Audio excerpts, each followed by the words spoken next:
Karibu UMEME Tech. Leo utajifunza jinsi ya kufunga holder ya taa. Holder ya taa yenyewe kama unaiona, taa yenyewe ni hapo kwenye hapo. Holder zipo tofauti tofauti, lakini basic ndio hizi.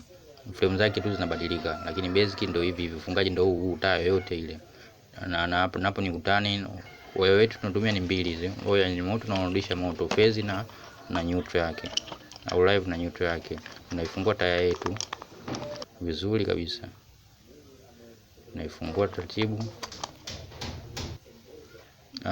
Kwa nyuma holder yetu ina terminal 3, ila terminal muhimu ni hizi hapa mbili, terminal kulia na kushoto, ambao ndio terminal ya moto na kurudisha moto, ya phase na neutral, ya live na neutral.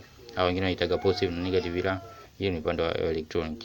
Kwa hiyo waya wako mwekundu ndio utapeleka sehemu ya kulia, nyingine utapeleka upande wa kushoto, au unaweza kufanya kushoto na kulia, japokuwa ina madhara makubwa sana.